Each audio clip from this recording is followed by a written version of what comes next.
What's up, y'all? So I'm back again with another middle part Quickweave Bob.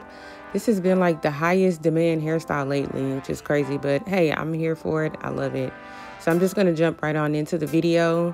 As you guys can see, she already had her cap on, and I'm just using the Got To Be spray to mold her down. And I'm just spraying this all over her head and making sure that it's completely dry. For some reason, I think that when I do this step right here, it really helps with the track sticking on and also the protected solution that you'll see, which is right here, the Diamond Bond Protective Solution. You can find this at any beauty supply store.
I'm gonna have to let you guys know how I even came up with that name. It's very interesting.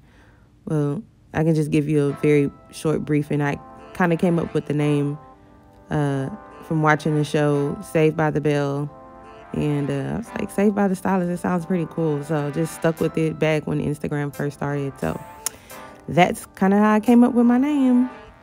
So now, as you guys can see, I started with the first track, and I always start at the front of the hair. So I usually start from one end to the opposite end, and it's in a horseshoe form or a U or whatever you want to call it. But I like to do that so that the hair can come forward towards the face and frame the face from the front. So you always want to be sure to do that. Some people start the tracks from the back and then slowly build up to the front. Whatever works for you, you can do it. This works for me. Sometimes I do it the opposite way.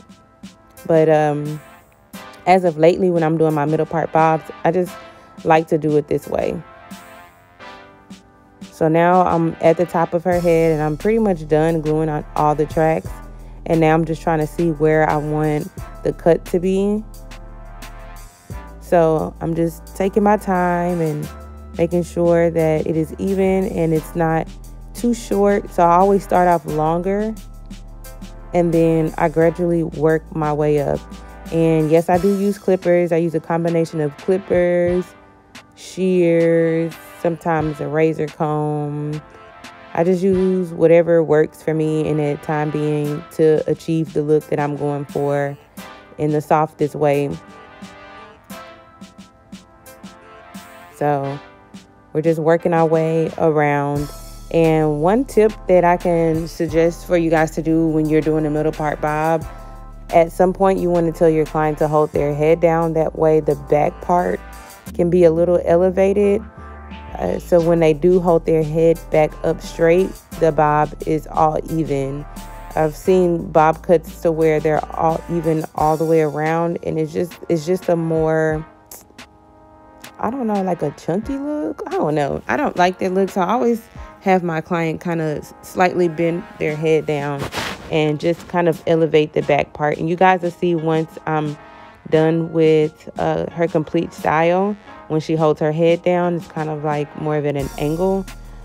And it just makes it completely different. But it was something that I had to learn on my own. So this part I kind of sped up. So I'm just kind of going through it with my shears and just doing some point cutting. And once I got the look that I'm, the length that I was going for, I went ahead and start flat ironing it. And then usually at this point, once I'm done with everything, I just kind of clean it up towards the end.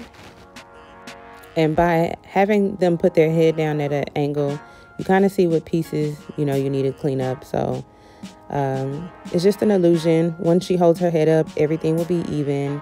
And it just came out so cute. She was happy about it. So guys, give me a thumbs up. Don't forget to share, like, comment, and subscribe. And thanks for watching. Bye.